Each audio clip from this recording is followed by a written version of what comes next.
I caught my husband kissing my son's fiancée just 3 hours before the wedding. If I hadn't seen it with my own eyes, I would have thought it was some cruel joke. The smell of his cologne mixed with her perfume still clung to the hallway as I stood there, frozen. My heart didn't just break. It turned to glass and shattered inside my chest. I wanted to scream. I wanted to destroy everything in that room.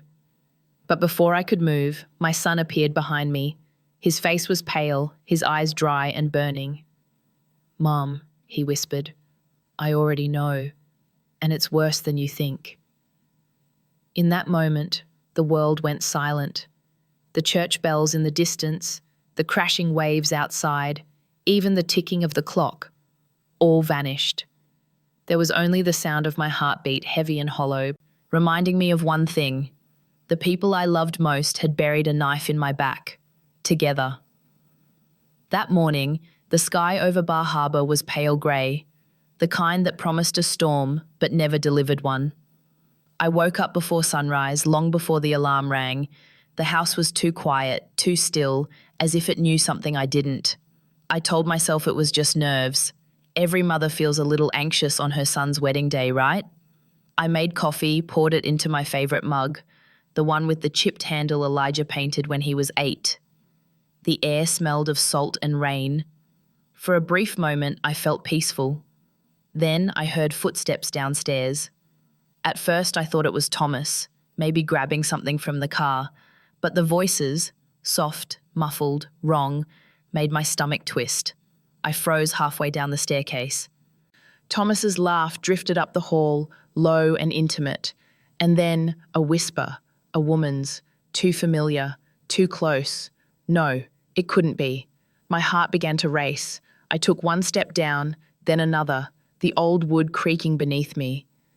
From where I stood, I could see the reflection in the hallway mirror. 2 shadows moving too close together. I wanted to turn away, to unsee what was about to happen. But I didn't. I looked. And there they were.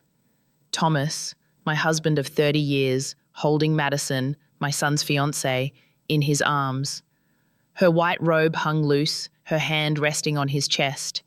Their faces were inches apart, and then they kissed. It wasn't an accident. It wasn't confusion. It was deliberate, slow, practiced, secret. I stopped breathing. My coffee cup slipped from my hand and shattered against the wooden floor. The sound startled them. Madison gasped, pulling away. Thomas turned, his eyes wide, panic flashing across his face. "Evelyn," he started. But before he could take a step toward me, another voice echoed through the hallway. "Don't bother, Dad." It was Elijah. He was standing by the front door, still wearing the same suit he was supposed to wear later that morning.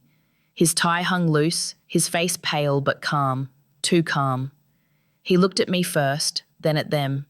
There was no anger in his eyes, no shock, just exhaustion, the kind that comes from knowing something terrible for far too long. "I already know," he said quietly, "and it's worse than you think." The world went silent. Thomas opened his mouth, maybe to explain, maybe to lie. Madison's lip trembled. She looked like she might faint. But Elijah didn't flinch. He just turned to me, and for a second, I saw my little boy again, the one who used to run to me after bad dreams. Except this time there was no running, there was only distance. "I'll handle it," he said, voice steady. "Please, Mom, just don't say anything yet." He walked past Thomas, past Madison, out the door. The sound of it slamming behind him broke whatever was left of my strength. Thomas tried to speak again, but I couldn't hear him. The blood in my ears roared too loud. I bent down, picking up the shattered mug pieces from the floor, one by one, as if fixing that tiny mess could undo the bigger one that had just destroyed my family. When I finally looked up, they were both gone. Madison's perfume still hanging in the air, sickly sweet, almost mocking. Outside, the ocean wind howled, rattling the windows. I sat there on the cold tile floor, holding the broken pieces in my hands. That's when it hit me. In less than 3 hours, I was supposed to walk into a church, smile for pictures, and watch my son marry the woman who had just betrayed him, and the husband who'd betrayed me stand there pretending to be proud. And somehow I had to act like nothing had happened. I pressed my palms against my face, forcing myself to breathe. My heart wasn't breaking anymore, it was numb. That was the morning everything I believed in, marriage, loyalty, family, died quietly in my living room. I don't remember how long I sat on that kitchen floor. Minutes, maybe hours. The clock above the stove kept ticking, each sound a tiny hammer in my skull. Outside, gulls screamed over the waves like they were mocking me. When I finally stood, my legs felt hollow. I washed my hands, wiped the counter, threw the broken mug into the trash. Every motion was automatic, like following a script I hadn't written. By the time Thomas came back inside, I had already changed into my navy dress, the one I planned to wear to the wedding brunch. My hair was brushed, my lipstick steady. I looked normal. He stopped in the doorway, eyes searching mine for a reaction. There was none. "Evelyn, please, it's not what it looked like," he started. My voice surprised even me. Calm, almost cold. "Thomas, save it. We have guests arriving in an hour." He opened his mouth again but closed it when he saw my hands. Perfectly still, folded on the table. That silence scared him more than any scream could. He turned away, muttering something about calling the caterer. Madison didn't show herself, not yet. I kept moving, set plates, checked flowers, smiled when the florist knocked. My body worked while my mind replayed the same images, her fingers on his chest, his lips on hers. Every time I blinked, I saw it again. At 9, Elijah came back. His tie was gone, his hair a mess, eyes red but dry. He didn't say a word at first, just walked straight to the fridge, grabbed a bottle of water, and leaned against the counter. "You okay?" I asked. The words felt absurd the moment they left my mouth. He let out a short, humorless laugh. "Define okay." I wanted to touch his arm, but he stepped back slightly. "Mom, I need you to act normal today," he said. "Whatever happens, we keep calm. Promise me." "Act normal?" I repeated, barely above a whisper. He nodded. "I can't stop the wedding yet. Not until I have proof, solid proof. Just trust me, please." The same little boy who once needed my help tying his shoes was now the one telling me how to survive heartbreak. I wanted to ask what he meant, what proof, what plan, but his eyes begged me not to, so I stayed quiet.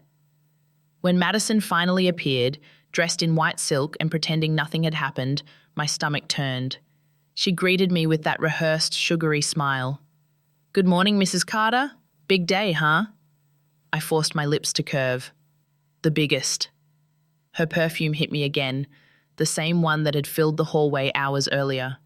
For a split second, I thought I might throw up. Instead, I tightened my grip on the counter and looked out the window. Neighbors were beginning to arrive, dropping off gifts and flowers.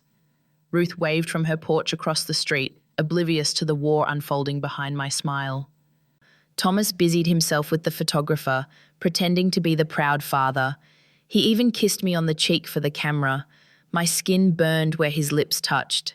Inside, I was screaming. On the outside, I poured champagne. Every minute felt like walking barefoot over glass. Yet somehow, we made it to the car. Madison sat beside me in the back seat, scrolling through her phone, humming softly. Thomas drove, making small talk about weather and traffic. Elijah rode up front, silent. His reflection in the mirror met mine once, briefly, enough to remind me we were still on the same side, even if no one else knew. The church bells started ringing as we pulled into the parking lot. People waved, smiled, took pictures. The wind carried the smell of roses and salt from the ocean. Everything looked perfect, picture perfect.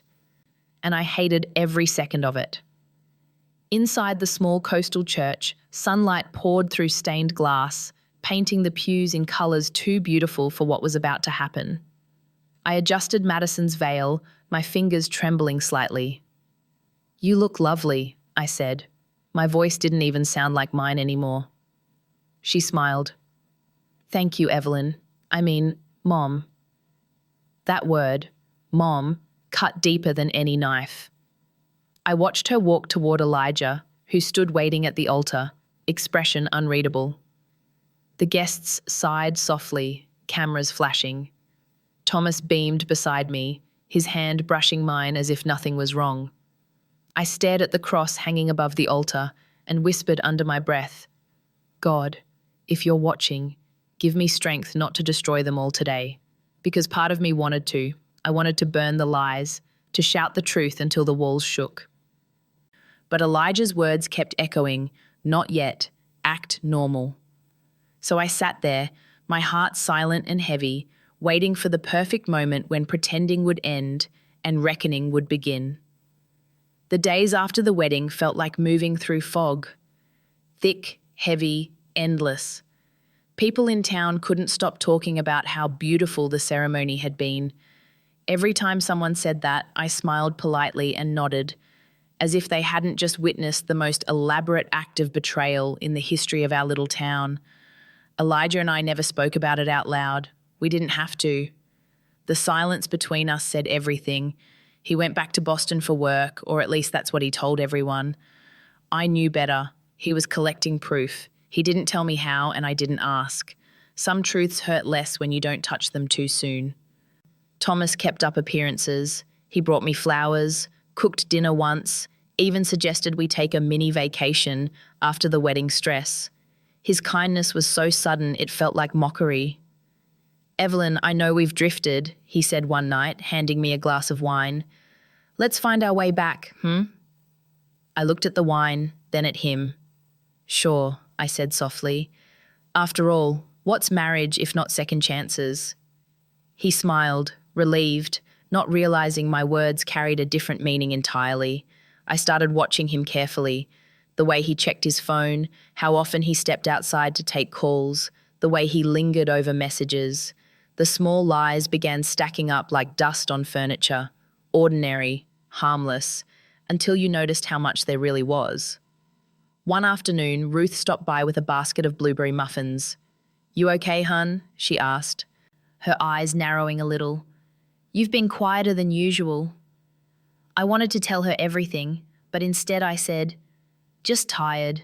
You know how weddings are. She laughed. Oh, do I ever? You'll need a week to recover. If only it were that simple. After she left, I sat by the window, watching the ocean churn under grey clouds. The waves hit the rocks hard that day. It reminded me of what anger feels like when you can't let it out. Beautiful from a distance, destructive up close. That night, Elijah called. His voice was low. Mom, I found something, he said. My heart stuttered. What is it? I'll show you soon, he replied. But I need you to keep acting normal. Don't confront him. Not yet. I wanted to ask more, but he hung up before I could. The sound of the dial tone filled the room. Act normal. Those two words had become my daily prayer and my daily curse. So I did. I laughed at Thomas's jokes, cooked his favourite meals, even watched TV beside him while pretending not to notice when he texted Madison under the table. He used her name disguised as MG. Subtle enough for anyone else, but not for me. Sometimes I'd pass by the guest room where Madison's dress still hung on the door, wrapped in plastic. I couldn't bring myself to throw it away. That dress had almost become part of our family, like a ghost that refused to leave. One evening, I walked into town to clear my head. The boardwalk lights glowed soft and yellow, the smell of fried clams mixing with sea salt. A couple of teenagers passed by, giggling, holding hands. For a second, I envied them, that blind belief in forever. When I came home, Thomas was in the living room, laptop open, watching old photos from Elijah's childhood. His eyes looked glassy, nostalgic, almost human. Remember this? He asked, showing me a picture of Elijah with a missing tooth. We had good years, didn't we? We did, I said quietly. Until we didn't. He blinked, uncertain if I meant something more. I smiled faintly, the kind that keeps a secret. Later that night, I couldn't sleep. The air was thick with humidity, the waves restless. I wandered into Thomas's office, the one he kept locked, but tonight he'd forgotten. His desk was neat, too neat. Beside his computer, an open folder caught my eye. Inside were financial documents, hotel receipts, and a printed email thread, one from Madison. The subject line read, "Same time next week." My hands shook as I scrolled through. Words blurred together. Miss you. Same place. Can't stop thinking about you. I didn't cry. I didn't even feel surprised. I just folded the paper neatly and placed it back where I found it. Then I turned off the light and went to bed beside him, lying still, breathing slow. In the darkness, I whispered to the ceiling, "If truth is a storm, let it come." Because I wasn't afraid anymore. The pain had turned into something sharper, quieter, like a blade hidden beneath silk. And I knew then Elijah wasn't the only one preparing for something. The next weekend, Elijah came back to town. He didn't tell his father, said he wanted to surprise Mom with brunch. Thomas smiled, unsuspecting. "Good idea," he said. "I'll grab wine for the table." As soon as he left the house, Elijah closed the door behind him and exhaled. For a long moment, we just stared at each other. No words, only that heavy understanding that comes when silence has been holding too much. Finally, I said, "You said you found something." He nodded. "Yeah, enough." He opened his laptop. On the screen were hotel security photos, Thomas and Madison entering a suite under fake names, time-stamped, repeated visits. My breath caught. "I hired someone," Elijah admitted. "A friend from work who's good with tech. He helped me trace her emails too." I didn't ask how. I didn't want to know the line he had to cross to get them. For a while, neither of us spoke. The only sound was the ocean outside, hitting against the rocks. Then Elijah said quietly, "We could take this to court, make it public." I shook my head. "No, public humiliation won't heal anything. It'll just spread the rot." He frowned. "Then what do you want, Mom? To pretend forever?" His voice cracked on the last word, and that broke something in me. "I don't want to pretend," I said softly. "I just want them to see themselves, really see what they've done. In the light." He leaned back, eyes narrowing. "What are you thinking?" The question lingered between us, heavy and dangerous. I didn't answer right away. I looked around the kitchen, the same kitchen where I had caught them that morning, the same table where Thomas once taught Elijah how to tie a tie. "I think," I said finally, "that the wedding video might need a special edit." Elijah's eyebrows lifted slightly. Then, slowly, a grim smile crept across his face. "You mean—" "Yes," I said. "If truth is going to come out, let it come when they're dressed for their own performance." We spent the rest of that afternoon planning in whispers. He'd use his friend's help to splice the hotel footage into the wedding slideshow Thomas had been preparing. A simple swap of files, harmless to anyone else, devastating to them. "I'll handle the tech," Elijah said. "You just act normal, keep him from getting suspicious." Normal, that word again. I nodded. Later, I went to Ruth's house under the excuse of borrowing her ladder. She noticed the tension in my shoulders. "You look like a woman with thunder in her eyes," she said with a knowing smirk. I smiled faintly. Maybe the storm's overdue. She didn't press. That's what I loved about Ruth. She knew when not to ask. Over the next week, Thomas and Madison continued their little theatre of innocence. Madison texted me pictures of flowers, asking which ones looked more spiritual. Thomas practiced his father of the groom speech in front of the mirror. Every word dripped with hypocrisy. Sometimes, late at night, I'd watch him sleep. I'd trace the lines on his face, the man I once trusted more than anyone. I wondered when he'd started looking like a stranger. Maybe he always had, and I just refused to see it. 3 nights before the ceremony, Elijah called again. "It's ready," he said. "Everything's set." "Are you sure you want to go through with this?" I asked. He paused. "Mom, after what they did, how could I not?" I closed my eyes. The answer made sense, and yet it scared me. Revenge is a poison that tastes like justice at first. The next morning, I walked into Thomas's office to check on the seating chart.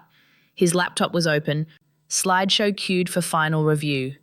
I smiled to myself, adjusting a vase of flowers on his desk, pretending not to notice the file's new name. Final Wedding Presentation V2, MP4. He kissed my cheek on his way out. You're the best partner a man could ask for.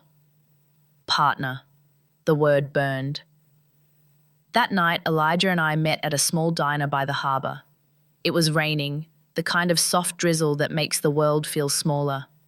We sat in a corner booth, coffee cups steaming between us. What happens after? I asked quietly. When it's all over? He looked out the window. I don't know, he admitted, but at least it'll be honest.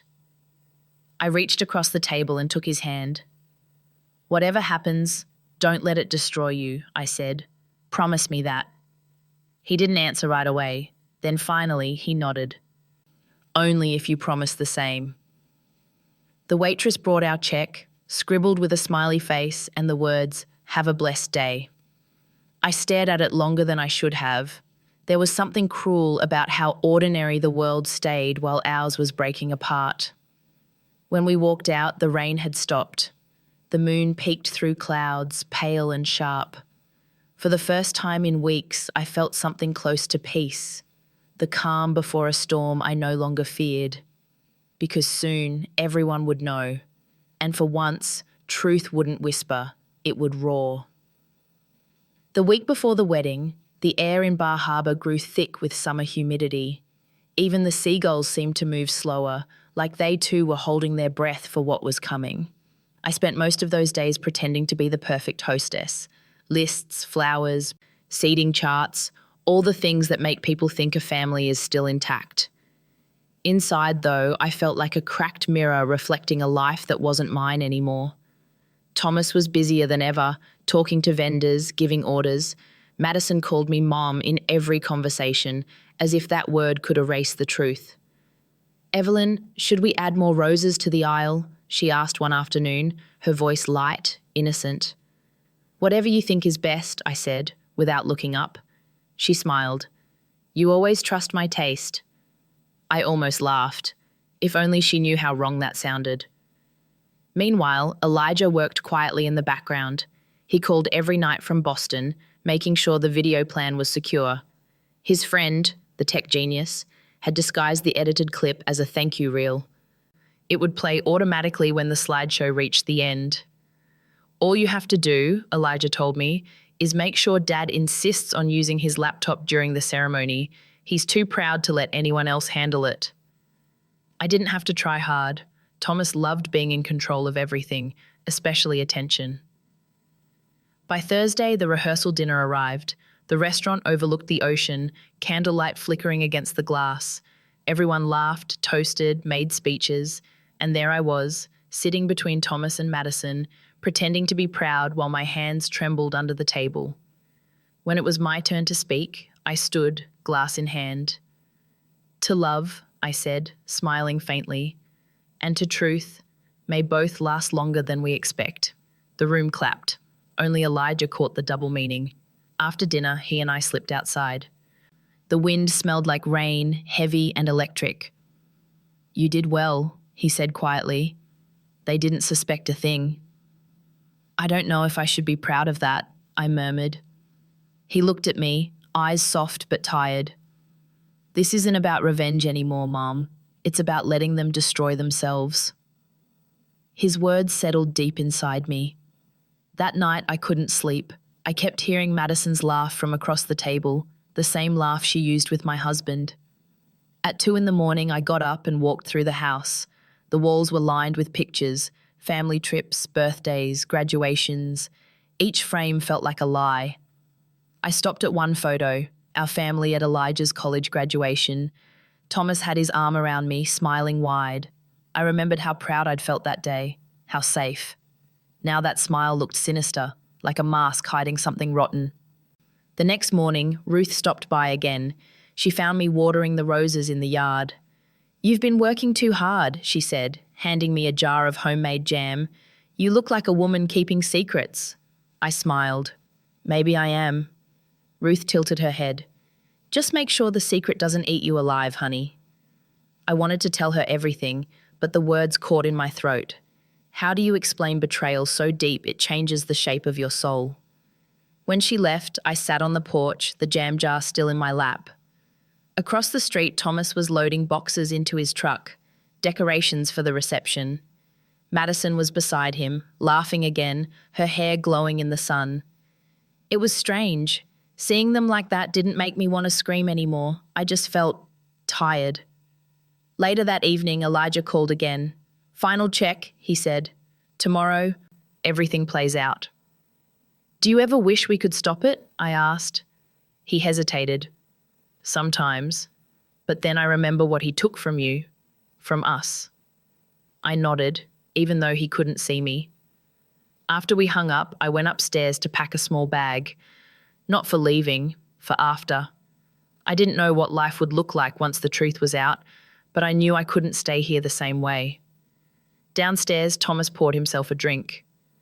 You're quiet tonight, he said, swirling the ice in his glass. Just thinking, I replied. About what? About how some weddings are more revealing than others. He chuckled, not catching the hint. You and your mysterious sayings. I smiled faintly, walking past him. You'll understand tomorrow. He raised an eyebrow but said nothing. That night I dreamt of waves, tall, dark waves crashing against glass windows. I was standing behind them, untouched but terrified. When I woke, dawn light was spilling through the curtains, the sound of gulls echoing over the bay. The day had come. As I buttoned my dress and looked in the mirror, I felt strangely calm. Not peace, exactly, more like surrender. The kind that comes when there's nothing left to lose. I picked up my purse, slipped in a folded note I'd written the night before, and whispered to my reflection, let it end. Because sometimes the only way to rebuild a life is to let it collapse completely first. And by sunset, that collapse would be complete. The morning of the wedding arrived with a sky so clear it almost felt cruel. The sea was calm, sunlight glittering like nothing bad could ever happen under it. I woke before dawn again. The house smelled of coffee and fresh lilies. The florist had dropped them off at 6. Every petal was perfect, white and innocent, just like the lie we were about to expose. Thomas was humming in the kitchen, pouring champagne into orange juice. He looked radiant, proud, like a man certain that his world was in order. Big day, he said, handing me a glass. The biggest, I replied, forcing a smile. He kissed my cheek, the same cheek that had felt cold for months. You've outdone yourself, Evelyn. The place looks beautiful. Beauty's in the details, I said. Madison came down the stairs a few minutes later, her silk robe tied neatly, hair pinned into soft curls. She looked stunning, glowing in that bridal way people always talk about. Except to me, it looked like stage lighting on a doomed actress. She twirled once. Do I look okay? I nodded. Perfect. Her eyes glistened. I can't thank you enough, Evelyn. I know it's not easy planning everything. You've been like a mother to me. That sentence nearly broke me. I smiled anyway and reached for her hand. Let's make it a day to remember. If only she knew how right I was. By 8, the house was buzzing with photographers, hairstylists, laughter. Ruth arrived with breakfast trays and warm scones. You need energy, she said, studying my face. Don't faint before the cake's cut. I chuckled softly. Don't worry, Ruth. I've been preparing for this day longer than anyone. She winked, thinking it was a joke. Elijah texted me around 9. Files checked, all synced. Just make sure Dad uses his laptop. I replied with a single word, done. Every tick of the clock felt louder. Each sound sharpened. The clink of glasses, Madison's laughter upstairs, the snap of camera shutters. It was all part of a countdown no one else could hear. By the time we drove to the church, the sky had turned pale gold. The car ride was a theatre of small talk, weather, guests, flowers. Thomas drummed his fingers on the steering wheel to a happy tune. Madison leaned forward, fixing her lipstick in the mirror. Elijah sat beside me in silence, hands clenched in his lap. Our eyes met once. That was enough. When we reached the church, guests were already filling the pews. The old wooden building smelled of salt, wax, and roses. Bells rang overhead, sweet and steady, as if blessing something pure. Inside, the air was cool. Sunlight streamed through stained glass, painting blue and crimson patches across Madison's white dress. She looked ethereal, angelic, and entirely false.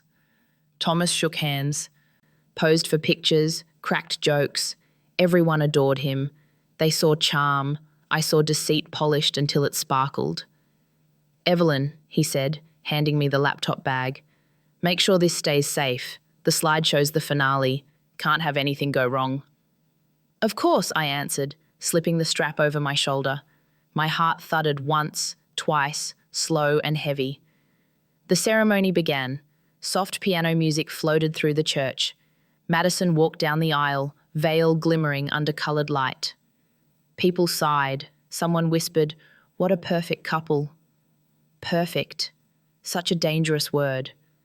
When she reached Elijah, I saw his jaw tighten. He didn't look at her. His eyes found mine instead. One silent beat, agreement, understanding. The pastor started speaking, words about love, unity, and vows. I could barely hear him. My mind was a storm of voices. Stay calm, smile, wait. Thomas wiped a tear from his eye, playing the devoted husband and father. I almost admired his performance. Almost. Then came the exchange of vows. Madison's voice trembled beautifully as she spoke about loyalty, devotion, and forever. Every word hit me like a needle. Elijah recited his lines perfectly, even smiling at her, the kind of smile that hides a secret too large to tell. When the pastor announced, "Now, let us celebrate this union," the guests applauded. Thomas squeezed my hand. "Time for the slideshow," he whispered, beaming. "Yes," I said softly. "Time." He walked up to the front, proud and confident, connecting the laptop to the projector. The lights dimmed, chatter quieted. The first images appeared: baby photos, birthdays, laughter. The room melted in nostalgia. People smiled, sighed, dabbed tears. I kept my eyes on Thomas. He was glowing in the reflection of the screen, soaking in the admiration. And then, at the exact halfway mark, the screen flickered. One frame, then another. The slideshow glitched, colours distorting, faces freezing mid-laughter. My breath caught. Elijah's hand clenched the pew beside him. "Must be the connection," Thomas muttered, tapping a key. The video resumed, but not with family photos. Hotel hallway, a door number, Madison's face turning toward the camera, smiling, Thomas's hand on her waist. A gasp rippled through the crowd. The next clip showed them entering the room together. The sound of whispers filled the church like wind through broken glass. Madison froze at the altar, her bouquet slipping from her hand. Thomas went white. "Turn it off," he shouted. But no one moved. The truth was louder than his voice. I sat perfectly still, watching the screen, the faces, the chaos rising, and for the first time in months, I felt something close to freedom. The moment the screen changed, time seemed to stop. Every head in the church turned toward the glowing wall, faces frozen between disbelief and horror. At first, some people thought it was a mistake, a technical glitch, a cruel prank. But the images were too clear, too intimate to be anything else. There was Thomas, my husband, standing in that hotel hallway. There was Madison, her arms around him, laughing softly before the door closed behind them. No music played, only the sound of whispers, sharp, gasping, multiplying like cracks spreading through glass. I didn't move. I didn't even blink. Thomas lunged toward the laptop, fumbling with the keys. It's fake. Someone hacked the file." His voice broke halfway through. The pastor stood frozen, unsure whether to pray or run. Guests whispered louder, phones appeared, someone recorded. The truth had gone viral before it even finished playing. Madison was trembling beside the altar, her face drained of colour. "Thomas," she whispered, eyes wide, pleading, "do something." But there was nothing left to do. The next clip rolled. The same hotel room, a different day. Her laughter again, his shirt unbuttoned, the date stamp looping like proof carved in stone. Elijah stood up, calm, silent. His expression didn't change, not even when Madison turned toward him, tears smearing her mascara. "Elijah, she started. He raised a hand, stopping her. "Don't," he said quietly. "You've already said enough." Thomas finally yanked the cable free, cutting the image to black. The silence that followed was louder than any scream. For a long moment, nobody moved. Even the gulls outside seemed to fall quiet.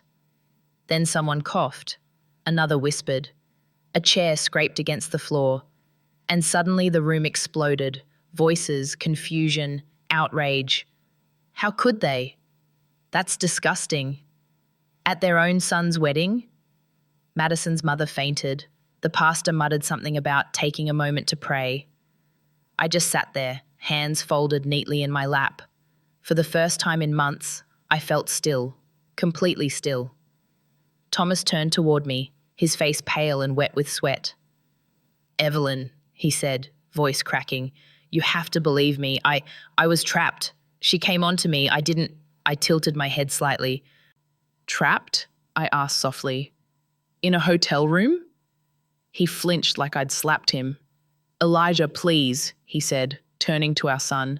"You can't believe this. You know your father." "I do," Elijah said evenly. "Better than I ever wanted to." Madison dropped to her knees, sobbing. "It wasn't supposed to be like this," she cried. "I love him. I love you both." Her words tangled into nonsense. Guests were already leaving, whispering behind their hands, avoiding my gaze. No one wanted to witness the wreckage up close. Thomas looked at me again, desperation in his eyes. "Evelyn, please say something." I stood up slowly. My knees ached, but my voice didn't shake. "I think," I said. The slideshow spoke for all of us. Gasps rippled through the crowd. Thomas's face crumpled. Madison sobbed harder, clutching her bouquet as if it could save her. "Elijah," I said, turning to my son, "let's go." He hesitated, then nodded. Together, we walked down the aisle, the same aisle that Madison had just walked minutes before, covered in petals and lies. As I passed Thomas, I paused just long enough to whisper, "You were right, Thomas. Beauty is in the details." His lips parted, but no sound came out.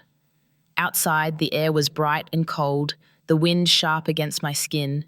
Guests spilled out behind us, murmuring, avoiding eye contact. Somewhere in the distance, a church bell rang, slow, deliberate, like it was tolling for the death of something sacred. Elijah and I didn't speak until we reached the parking lot. He opened the car door for me, hands shaking slightly. "Are you okay?" he asked. I looked at him, my son, the man who had carried the weight of this truth for weeks. "No," I said honestly, "but I will be." We drove in silence, the town passing by like a blur of colour and salt. People on the sidewalks turned to look, their faces curious, pitying. News spreads fast in small places. When we reached home, I went straight to the living room, the same place it all began, the same air, heavy with memory. I sat on the couch, closed my eyes, and finally let myself breathe. Elijah stood near the window, watching the sea. "It's done," he said quietly. "Yes," I whispered. "It's done." He turned to me, guilt flickering in his eyes. "Did we go too far?" I opened my eyes, meeting his. "We didn't go far enough," I said softly. "We only showed them the truth." He nodded, but I could see the doubt tightening his shoulders. Justice always costs more than we expect. That night, I lay in bed alone. The house was silent except for the waves. Somewhere in another part of town, Thomas was probably trying to explain the unexplainable, and Madison was hiding from her reflection. I should have felt victorious. Instead, I felt empty. Because the truth hadn't just destroyed them, it had taken something from me too. The part that still believed love could survive anything. I turned to face the window. Outside, lightning flashed over the horizon, brief and blinding. And I thought maybe this is what truth looks like. Beautiful for a second, then gone, leaving only darkness behind. By the next morning, the entire town knew. Bar Harbor had never seen a scandal this big. News spread faster than wind over water. Every cafe, every grocery store, every pier bench echoed the same words. Did you hear what happened at the Carter wedding? People spoke in hushed voices, but their eyes glittered with excitement, the kind that only comes from watching someone else's life fall apart. I stopped checking my phone after the third call. Reporters, relatives, old friends, everyone wanted the truth. I didn't answer any of them. The truth had already spoken for itself. Thomas didn't come home that night. I didn't expect him to. His car was gone by the time the sun rose and the house felt lighter for it. Elijah stayed with me, at least for the first 2 days. He cooked breakfast, made coffee, fixed the creaking kitchen cabinet, little things that felt like holding the pieces of our life together. But every time our eyes met, I saw guilt flicker behind his calm. "Mom," he said quietly one morning, "I didn't think it would be that bad." I stared at the ocean through the kitchen window. "You can't expose rot without a smell," I said. He looked away. The next week, the church issued an official statement, something about moral disappointment and community healing. It didn't matter. The damage was done. Madison's yoga studio closed overnight. Her social media accounts vanished. People whispered when they saw her in town, then crossed the street. Thomas's company board temporarily suspended him. That's the polite way of saying you're done. I thought it would make me feel something, satisfaction, relief, justice. But it didn't. It just left silence. I spent hours walking along the pier, the sea breeze cold against my skin. The gulls circled overhead, searching for scraps. Everything looked the same, and yet I knew nothing would ever be again. One afternoon, Ruth showed up, holding 2 cups of coffee. "Well," she said, sitting down beside me on the porch, "if small-town gossip were currency, we'd all be rich by now." I almost laughed. "You heard?" "Everyone heard, sweetheart." She sipped her drink. "You okay?" "I don't know," I said truthfully. "It's like the noise outside is louder than the one in my head." She nodded slowly. "It'll quiet down. It always does. People love a tragedy, but they get bored quick." "I don't think I'll ever get bored of this one," I murmured. She touched my hand. "Then don't let it define you. You survived it. That's more than most." That night, I sat alone in the living room. The house smelled like salt and dust and something faintly metallic, maybe loneliness, if that had a scent. I picked up one of the old family albums, flipping through it slowly. Thomas in a Christmas sweater, Elijah with braces, Madison at our table last Thanksgiving, laughing at something I said. I stared at that photo for a long time. Her hand was resting lightly on Thomas's arm. I hadn't noticed it before. Maybe I hadn't wanted to. I closed the album. Around midnight, the phone rang again. I didn't recognize the number. I almost ignored it, but something made me pick up. "Evelyn?" Her voice was shaky, small. "Madison." I didn't say a word. "I'm sorry," she whispered. "I don't expect forgiveness. I don't know who I am anymore." I waited a moment before answering. "Then maybe it's time you find out, without my husband's help." She let out a quiet sob. "He told me you'd never understand." "I understand perfectly," I said. "You wanted to be loved. So did I. The only difference is, I mistook his love for something real." Silence stretched across the line. Then she said, "I wish I could undo it." "We all do," I whispered, and hung up. When I set the phone down, my hands were shaking. Not from anger, but from something heavier, pity maybe, or grief for the years I'd lost believing in a man who never deserved it. Later, I found Thomas's cufflinks still sitting on the nightstand. Silver, engraved with his initials. I picked them up and turned them over in my palm. For years, I'd polished them every Sunday before church, proud that my husband looked sharp. Now, I walked outside and threw them into the sea. The splash was small, almost delicate, but it felt final. Elijah left for Boston the next morning. He hugged me tighter than usual. "Don't shut down, okay?" he said softly. "I'll try," I promised. After he left, I stood by the window, watching the empty driveway. For the first time in decades, the house was completely mine. No footsteps, no pretense, no echo of lies. Just quiet. It should have felt peaceful. Instead, it felt like standing in the ruins after a storm, safe but surrounded by debris. That night, I lit a candle on the porch and watched the flame flicker in the wind. The ocean was calm again. The town had moved on to newer gossip. But I hadn't. Because healing doesn't start when the noise stops. It starts when you can finally sit in the silence without breaking. And I wasn't there yet, not even close. A month after the wedding, the ocean finally calmed, but I hadn't. People said time heals everything. Maybe they were right, but they forgot to mention how slow time moves when you're waiting for peace. The gossip in town had faded, replaced by a new scandal about a councilman's affair. The world always finds something else to chew on. But my silence stayed. It clung to me like damp air, heavy and invisible. Thomas never came back to the house. He sent one email through his lawyer asking to discuss property division. I deleted it without replying. Some conversations don't deserve words anymore. Madison disappeared completely. No one saw her at the grocery store, the gym, or the yoga studio. Someone said she'd left for Portland. Another claimed she'd checked herself into a rehab center. I didn't care enough to confirm either story. Elijah visited every other weekend, but each time he left, the distance between us grew a little wider.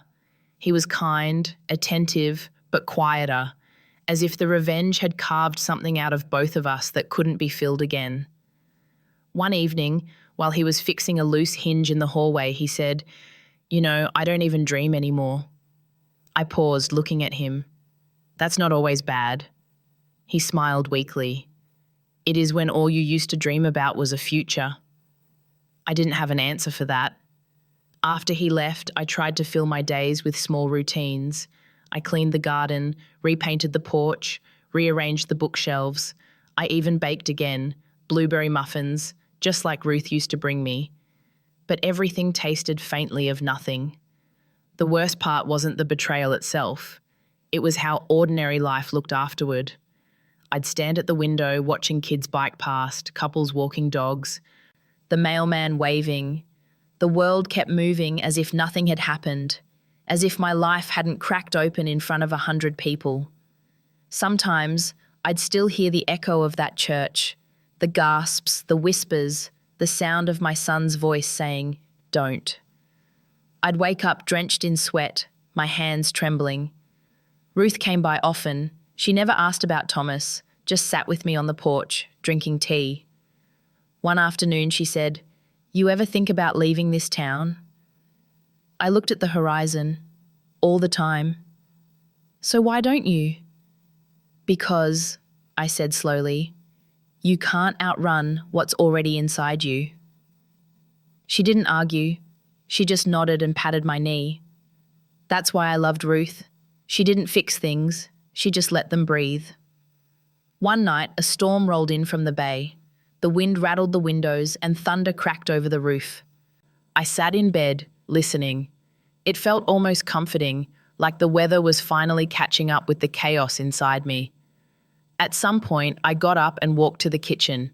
The floor was cold under my feet. On the counter sat a framed photo of Elijah's first birthday, Thomas holding him, smiling like the world belonged to us. I picked it up and traced the glass with my fingers. For years, I'd believed that smile meant something permanent. But now I understood. Some smiles are just armor. I carried the photo to the fireplace, hesitated for a long moment, then placed it inside. The flames caught quickly, licking the edges of the paper. I watched as the image warped and blackened until only ash remained. The next morning I felt lighter. Not happy, just lighter. Later that week I ran into Pastor Reed at the farmer's market. He looked uncomfortable, fumbling with a bag of apples. "Mrs. Carter," he said, "I wanted to check in. How are you holding up?" I smiled faintly. "Surviving, Pastor." He nodded. "You know, forgiveness is a hard thing, but it's not for them, it's for you." I wanted to tell him I wasn't ready for forgiveness, that forgiveness felt like letting them off easy, but instead I said, maybe someday. That night, I wrote in my journal for the first time in years. The words came slowly, clumsy at first. I used to think survival meant keeping the family together. Now I know survival means learning to live without the pieces that broke me. I stared at that sentence until the ink dried. It didn't feel profound, just true. The next morning I opened all the windows. The air smelled like salt and wet pine. I brewed coffee, sat on the porch, and let the sound of waves fill the quiet. Maybe that was the first step. Not forgiveness, not closure, just breathing without flinching. I still thought about Thomas sometimes. Not the man he became, but the one I believed he was. Maybe that version of him only ever existed in my imagination. Maybe that's why losing him felt like losing part of myself. But as I watched the sunlight ripple over the water, I realized something small but solid. I wasn't angry anymore, just tired. And sometimes, tired is the first sign of healing. It's strange how quiet a house can be after chaos. Some nights I would wake up thinking I heard voices, laughter, footsteps, the hum of a TV Thomas used to leave on. But when I got up, there was only silence, deep and steady, like the ocean at low tide. For a while, I filled the space with small noises. The kettle whistling, the radio in the kitchen playing old jazz, the creak of the porch swing in the wind. It wasn't happiness, but it was something close to life. Ruth kept visiting, sometimes just to drop off groceries or talk about her grandkids. One afternoon, she said, "You should do something for yourself again, something that isn't about anyone else." Her words lingered. That night, I sat at my desk, the same one where I used to grade essays, and stared at a blank notebook. The pages looked terrifying, empty like the future. Then I started to write. Not about Thomas or Madison or even the wedding, just memories, small, ordinary ones. How the air smelled like cinnamon in my classroom every fall. How Elijah used to sneak cookies before dinner. How the light hit the kitchen counter at 5 p.m., warm and golden. The more I wrote, the more I realized I hadn't lost everything. There were still pieces untouched by betrayal, pieces worth saving. A few weeks later, Ruth told me the local cafe downtown was looking for someone to run a creative writing group for women. "You'd be perfect," she said. I laughed. "I don't think anyone wants to hear what I have to say." "Then teach them how to say their own," she replied. That Sunday, I went to the cafe, a cozy place with creaky floors and the smell of espresso baked into the walls. The owner, a kind man named Paul, offered me a small back room with mismatched chairs and a whiteboard that still had a grocery list written on it. The first week, only 3 women showed up. By the third, there were 9. We wrote about childhood, about loss, about what it means to start over when you're not 20 anymore. Sometimes I'd tell them, "You don't need to write to forget. You write to remember differently." It felt good, healing even, to see something grow again in a place I thought was barren. Then, one afternoon, an envelope arrived in my mailbox. No return address. My hands shook before I even opened it. Inside was a single sheet of paper, handwritten. "Evelyn, I know I don't deserve your forgiveness. I'm not even sure I deserve to write this. But I wanted you to know that I left Maine. I'm in treatment now, not for drugs, but for the parts of me that keep destroying people who care about me. Thomas tried to contact me. I blocked him. I'm finally learning how to be alone. I'm sorry for your pain, for Elijah's, for mine. If healing ever finds me, I'll owe a piece of it to you because you showed me what strength really looks like. Madison. I sat there for a long time, staring at her handwriting. My first instinct was anger, the kind that crawls up your throat before you can stop it. But it faded quickly. What replaced it wasn't forgiveness exactly, it was exhaustion. I folded the letter and slipped it into a drawer beside old family photos I hadn't burned. Not everything needs to be destroyed to let go. Some things just need to be left behind. That evening, I walked down to the beach. The air smelled of salt and pine, and the tide was low enough to reveal smooth stones glistening under the moonlight. I took off my shoes and stepped into the cold water. The sand gave way under my feet, soft and steady.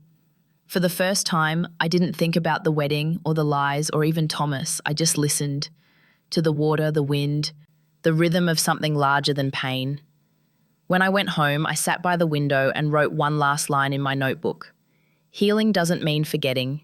It means choosing peace over the need to be right. I closed the notebook, turned off the lamp, and for the first time in months, slept without dreaming of them. The next morning, sunlight poured through the window like a quiet apology. I brewed coffee, fed the birds outside, and smiled. Not because life was perfect, but because it was mine again. And maybe, I thought, that was enough. A year has passed since that day in the church. Sometimes it feels like a lifetime ago, sometimes it feels like yesterday. I still live in the same house by the water, though it doesn't feel haunted anymore. The walls that once echoed with betrayal now carry the quiet sound of pages turning and kettle whistles. Life didn't go back to what it was, it just found a new shape. People in town stopped whispering months ago. They wave again, offer smiles, ask how my classes are going. I smile back. No explanations, no apologies. Time did what I couldn't. It made them forget. On Sunday mornings, I walk to the cafe early, before my writing group arrives. The owner, Paul, saves me the same table by the window, the one that looks out toward the sea. The smell of coffee and salt air mixes perfectly, like two things that never should have worked together but somehow do. I always start the sessions the same way. Tell me the hardest thing you've ever survived and what it taught you. Some women cry, some laugh. Some just stare at the paper until words finally crawl out. And every time I see pieces of myself in their stories. The loneliness, the rage, the small acts of grace that keep us breathing. Ruth still visits sometimes. She brings blueberry pie and too much advice. You should travel, she says. See new places. Maybe Europe. Maybe someday, I tell her. Right now, I like being home. And I mean it. For the first time in years, home doesn't feel like a reminder of failure. It feels earned. Elijah calls every week. He's seeing someone new, kind, gentle, nothing like Madison. When he told me, I braced myself for the bitterness, but it never came. Instead, I felt proud. He didn't let that betrayal chain him to the past. Neither did I. One evening after class, I stayed behind alone. The room was quiet. The chairs still scattered from the session. I opened my notebook, the same one I'd started a year ago, and read the first line I'd ever written. Healing doesn't mean forgetting. It means choosing peace over the need to be right. I smiled. I hadn't realized how far I'd come until that moment. I thought about Thomas, about Madison, about the wedding. The images didn't sting anymore. They felt distant, like someone else's tragedy, maybe because they were. A few weeks ago, I received a letter from the court. The divorce was finalized. No arguments, no hearings, just a piece of paper declaring what had already been true, that we were done. I didn't cry. I just made myself a cup of tea, sat by the window, and whispered, "Thank you." Not to him, but to life, for finally letting go of something that was never meant to stay. Sometimes, at night, I still walk down to the beach. The moonlight stretches over the water, silver and calm. The same waves that once carried my anger now sound like lullabies. I take a deep breath, the salt air filling my lungs, and I say out loud, for no one but the wind to hear, I forgive you. Not because they deserve it, but because I deserve peace. And when I say it, something inside me unclenches, like a fist that's been gripping pain for too long. I think that's the secret of survival no one tells you. Closure isn't an event. It's a series of small, quiet choices you make every day. To wake up, to eat, to smile, to let the past stay where it belongs, behind you. A few months ago, Paul convinced me to start a podcast based on my class. I was hesitant at first. The idea of speaking my story out loud again felt strange. But he said, people need to hear that healing isn't pretty, it's real. So one evening, we recorded in the back room. No script, no plan, just me and the microphone. I started the way I always start. Hi, I'm Evelyn Carter, and this is the story of how the truth broke my world and how silence built it back. When we finished, Paul looked at me and said, "You think he'll ever listen to it?" I smiled. Maybe, but it's not for him. It's for the women who think they're too broken to start again. For the sons who think revenge will fix what betrayal destroys. For anyone who's ever looked at their reflection and seen a stranger staring back. If even one person finds themselves in my words, then everything I lost won't feel wasted. Now, as I sit here telling you this, the sun is setting over the bay. The sky burns gold and rose, the same colours from that morning a year ago, the day my old life ended. Only now, it doesn't feel like an ending. It feels like the beginning I didn't know I needed. Because the truth can destroy what's fake, but healing only begins when you let go of hate and choose yourself again. And that's exactly what I did. The first episode of the podcast went live on a quiet Friday evening. I didn't expect anyone to listen. I told Paul it would probably disappear into the noise of the internet. Another story in a sea of stories.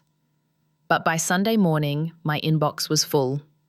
Messages from strangers, women mostly, some young, some old. They wrote things like, "Your voice helped me breathe again," or "I thought I was the only one." I read every single one. Some made me cry, some made me smile. But all of them reminded me why I told the story in the first place.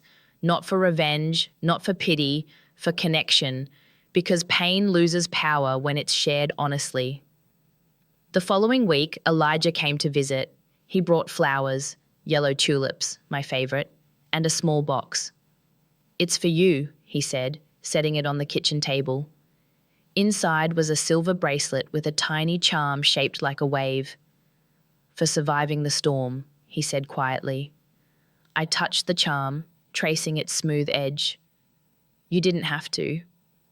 "I know," he said, smiling. "But you did."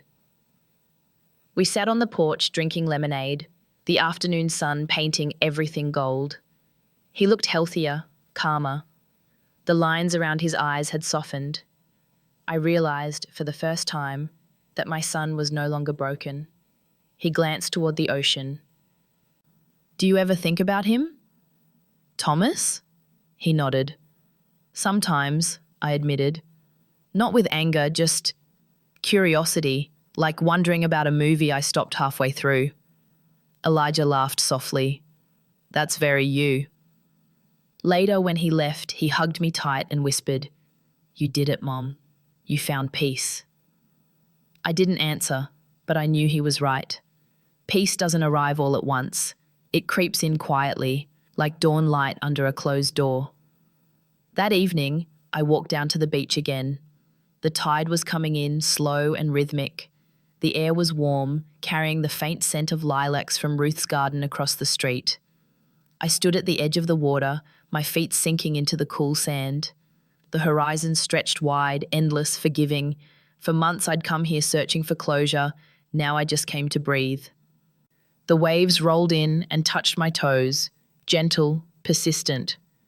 I whispered, "Thank you," not to anyone in particular, but to the sea itself, to the silence that had taught me how to listen again. Behind me, the town lights began to flicker on.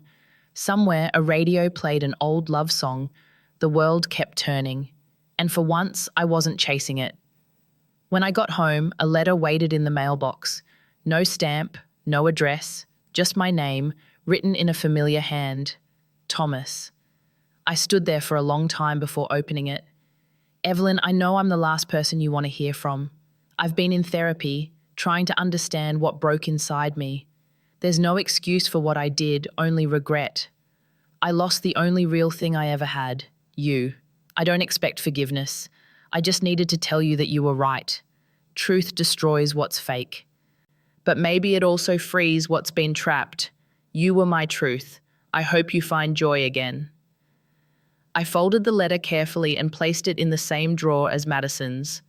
Two ghosts, side by side, where they belonged. Silent, harmless, over. That night, I lit a single candle and wrote the final entry in my notebook.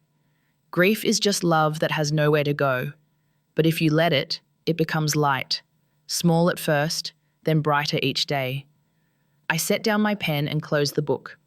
For the first time, I didn't feel the need to write more. The story had found its ending. The next morning, I went to the cafe early. The sea fog was lifting, the sky pale pink. Paul handed me my usual coffee and said, "Your podcast hit 1,000 downloads." I laughed. I didn't think 1,000 people cared about an old woman's heartbreak. He smiled. They care because it's real. When the writing group arrived, I told them, "Today we're writing letters we'll never send." The women nodded, some smiling knowingly. As pens began to move, I realized this was what healing looked like, not forgetting, not pretending, just living truth out loud. After class, I stepped outside. The air smelled of coffee and ocean salt, and the wind tugged gently at my hair. I looked toward the horizon and whispered, "I'm okay." And I meant it. Because after all the noise, the tears, the silence, I finally understood. Letting go isn't losing. It's returning. Returning to yourself, to stillness, to the part of you that existed before the hurt. The part that's always been waiting to be found. So if you're listening to this, wherever you are, and your world has fallen apart, trust me. The pieces don't stay shattered forever. They just rearrange themselves into something new, something honest. And when that day comes, you'll stand where I am now, by the water, the wind in your hair, the sun on your face, and you'll whisper the same words I did, "I'm still here," and that will be enough.